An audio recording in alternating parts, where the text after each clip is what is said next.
Hello dear students, we will continue our discussion of fluid theory of plasma.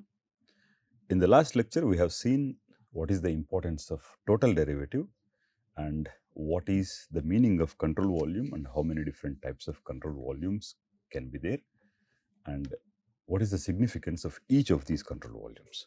So starting from the expression that we have derived, we have change in the temperature delta T, which can be written as dou T by dou X times delta X plus dou T by dou Y times delta Y plus dou T by dou Z times delta Z plus dou T by dou small t delta T.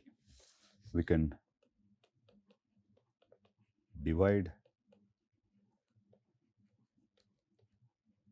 the expression with delta T. So, delta T by delta T becomes dou T by dou X times delta X by delta T plus T by dou Y into delta Y by delta T plus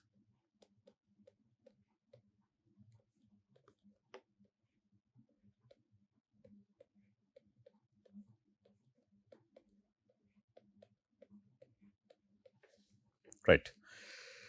Now, what is delta T? Delta T here, delta capital T is the total change in temperature following the motion. That is very important here. Okay, which is we called as the Lagrangian derivative. So we will apply under the limit when delta T tends to 0, we can write delta capital T by delta small t as d capital T using the standard rule of limits. We can write it as d capital T by dt. Okay. Now on the right hand side, you have d capital T by d small t.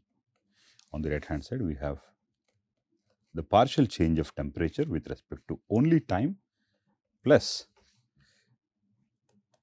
partial changes in temperature with respect to each of the position coordinates. Delta x by delta t becomes the rate of change of position with respect to time. Along x becomes the velocity component u plus dou t by dou y along v plus dou t by dou z along w. So, what are uv and w? uv and w are the components of velocity u, which are going to be written as ui cap plus vj cap plus w k cap. Right. So, using the simple vector calculus, we can write the total change of temperature with respect to time is equals to partial change with respect to time plus u dot del t. Right. I can write it here just so that we have the expression. We have to remember this expression. We are going to use it multiple number of times. Plus u dot del t. Okay, look at this. This term, what is the meaning of this term? Total change of temperature with respect to time is equal to the sum of partial change of temperature with respect to time plus a term which is called as advection. If you have studied the advanced atmospheric physics course, this should be familiar to you already. So what is the meaning of advection, or what is the importance of advection? Advection generally refers to change of physical properties at a fixed location due to the replacement of original fluid with new fluid, or due to the replacement of original fluid control volume with another control volume. Okay, because we have accommodated the movement of control volume from one point to another point. So change at the physical properties at a fixed location. So you have a gradient, and you are measuring the temperature here. Okay, so this location is fixed. Okay, now one control volume, let us say we assume this control volume is moving along this gradient of temperature. Okay, now this control volume is moving. When this comes here, the temperature at this fixed point will be decided by this control volume. Now this control volume moves away. Okay, another control volume comes. Okay, so the advection is the change that is going to be there, or simple terms, advection refers to the change in the physical parameter, physical quantity, due to the replacement of original control volume with another control volume, which comes and replaces the original control volume, right? So the temperature change with respect to time, as a function of time, of course, it's there. Implicitly, it's there, but the advection terms basically takes care of this change, which has brought into the temperature at a fixed point, but due to the replacement of original control volume with another control volume, right? So when we write the equations for the governing equations for the fluid, we will keep using this total derivative instead of the partial derivatives, right? So this total derivative is a very important or a very fundamental idea in fluid dynamics. Total derivative. So in addition to total derivative, or total derivative can also be referred to as a material derivative,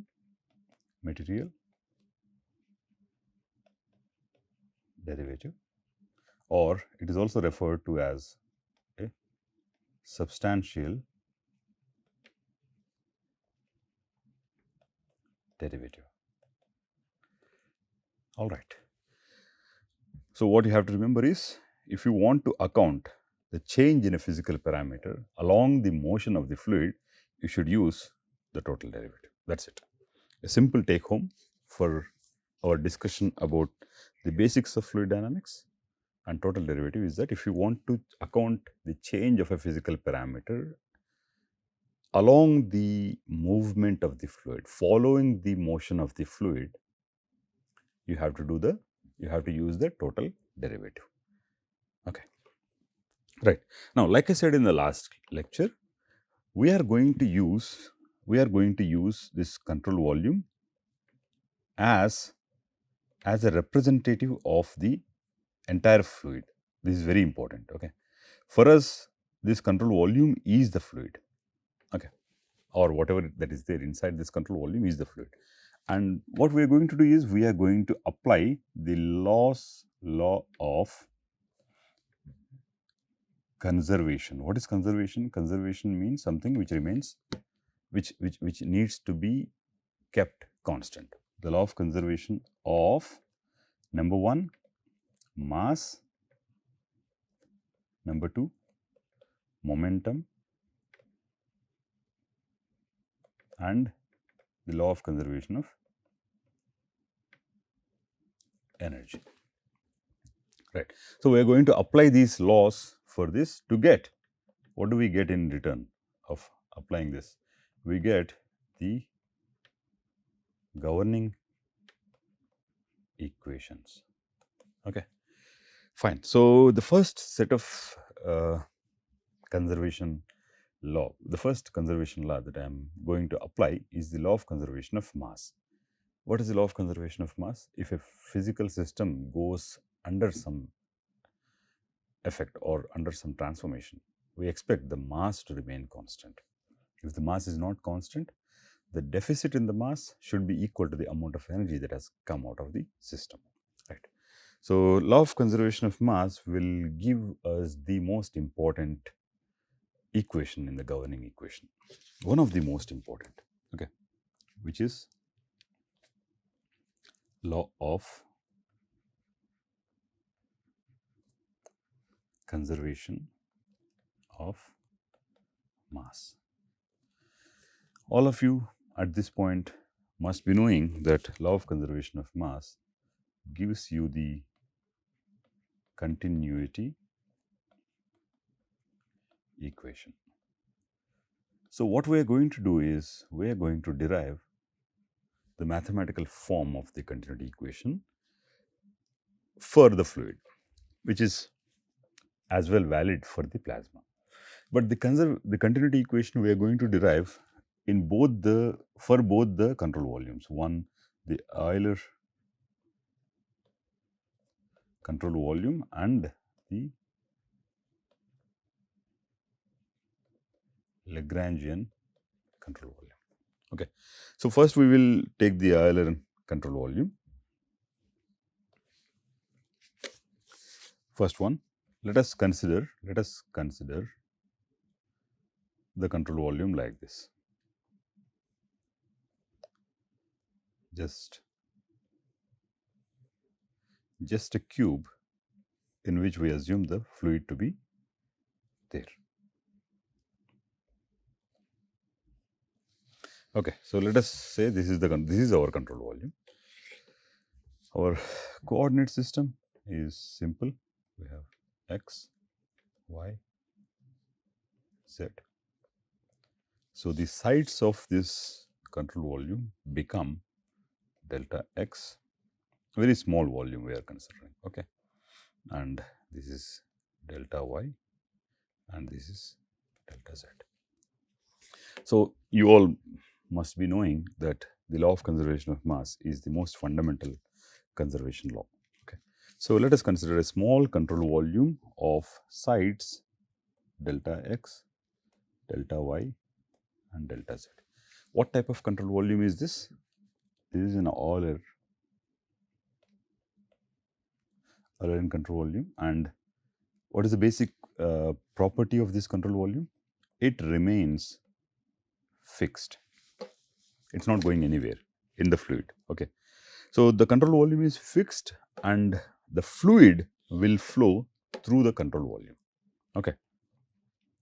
So the net rate of flux into the volume from all sides must be equal to the total rate at which mass is accumulated inside the fluid control volume, or the net rate in which the mass is entering through all sides of the volume should be equal to the net rate the mass is leaving from all the sides, or it should be equal to the rate of change of mass inside. So if mass is m, if you expect dm by dt, if this is 0, then the total mass that is going in is going out. In and out are one and the same.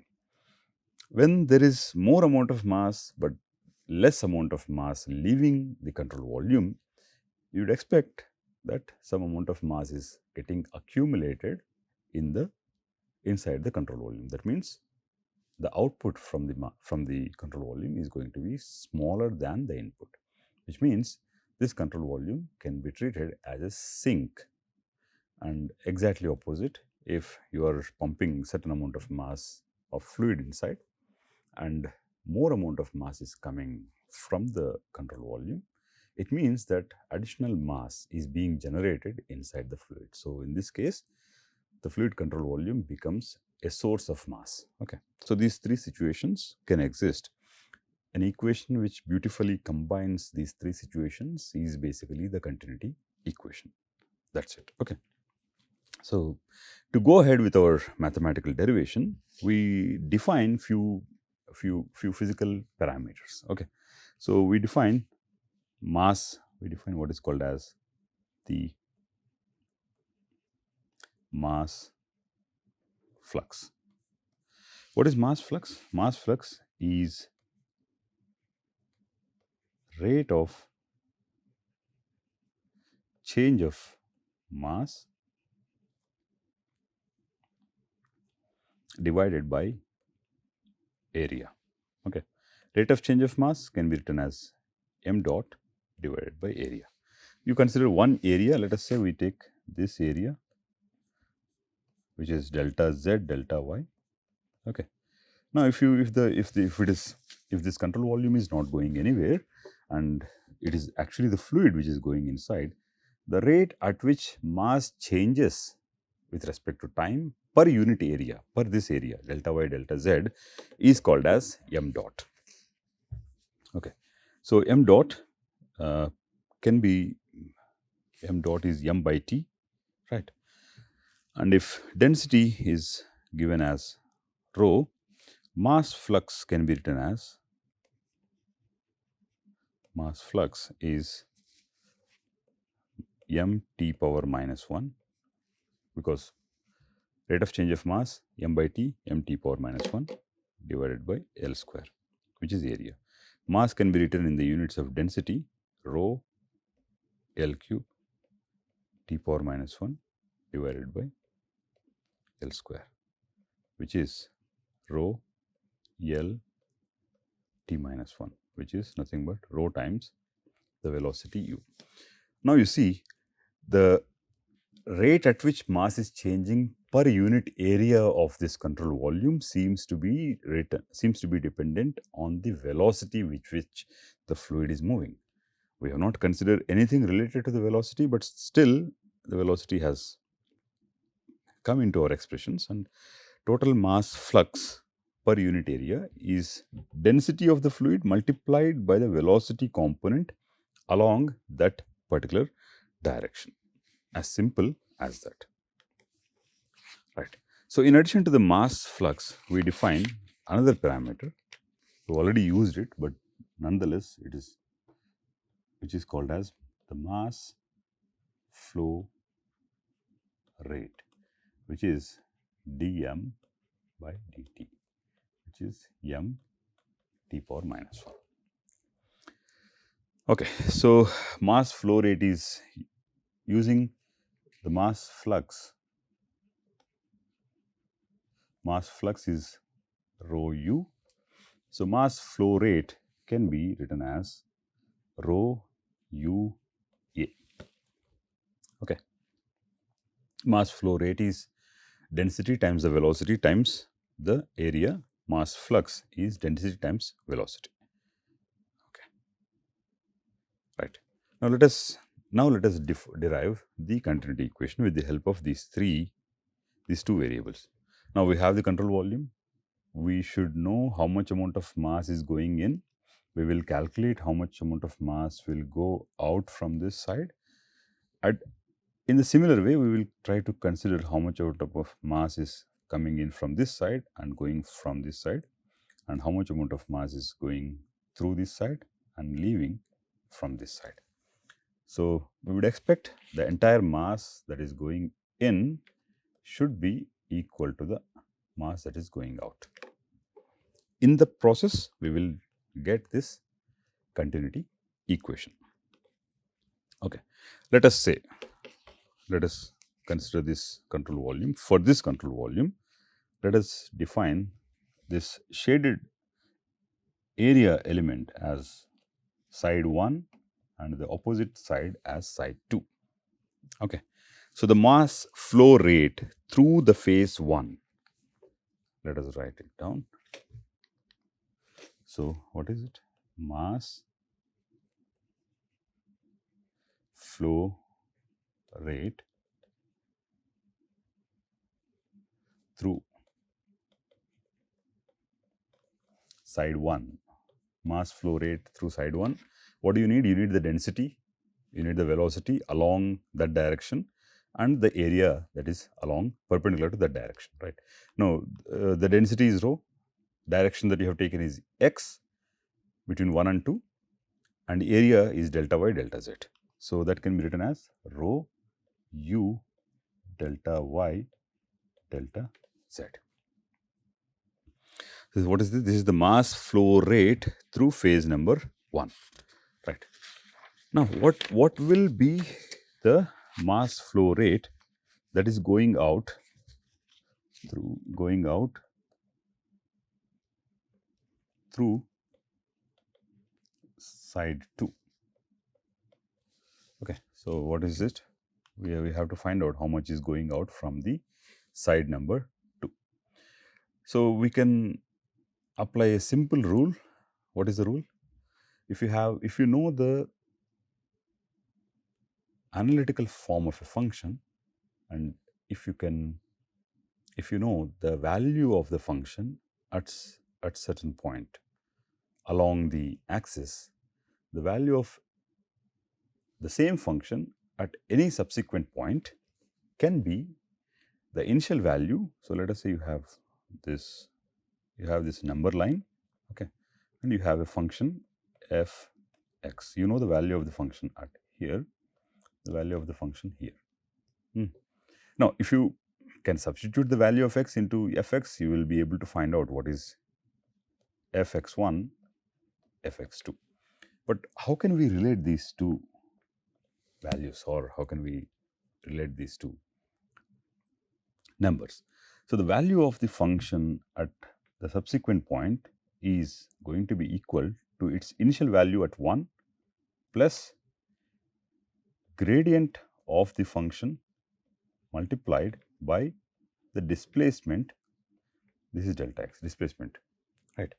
So, this is the standard formula, this is a standard way we do it, right? So, between the phase 1 and phase 2, the displacement is delta x, right? The area of phase 2 is also delta y delta z, right? So, the value of the function at a later point is equal to the initial value plus gradient multiplied by the displacement. Now, applying this to the control volume, okay. Now, what would it be? It would be rho u delta y delta z plus gradient dou by dou x of rho u delta y delta z multiplied by the displacement delta x. Now, you may be wondering, if I am writing the continuity equation, I am trying to conserve the mass. So, why can't I simply take the mass flow rate through 1 to be equal to 2? So, I take just a trivial case is delta u, delta y, delta z, and I equate these two things and say that it is conserved. I can do that, but that is a trivial solution which does not leave out any possibility for the two other cases of the control volume being a source or being a sink, right? So, that means the fluid magnitude which is going out from the control volume should be this. Yeah, so the mass flow rate through side 2 can be written as this, right? Now, this is the mass flux that is going out. So, we can rewrite this expression as rho u plus dou by dou x of rho u times rho u delta x times delta y delta z. That's it. So, this is the difference. So, let us say something has entered into this control volume and something is going out. So, this is the difference between this is the mass flow rate through side number 2. Right. Now, if you calculate the difference between these two, let us say we call it as 1 and we call it as 2. Difference between these two will tell you how much amount of mass is there inside the control volume. Right. Now, this we have to repeat, this sort of thing we have to repeat for all the directions, all the phases. So, we have to, so for example, this one, let us call this side as 3, as 4, and the face that is out of the page is 5, face that is behind the page is 6. Okay. So, we can write it down in a simple way. We have the direction, how much amount of mass is going in and how much amount of mass is going out. So, we have x, y, z, which is rho u delta y delta z, and this is rho u plus dou by dou x of rho u delta x times delta y delta z. And the second thing is rho v delta x delta z, rho v plus dou by dou y of rho v delta y delta x delta z.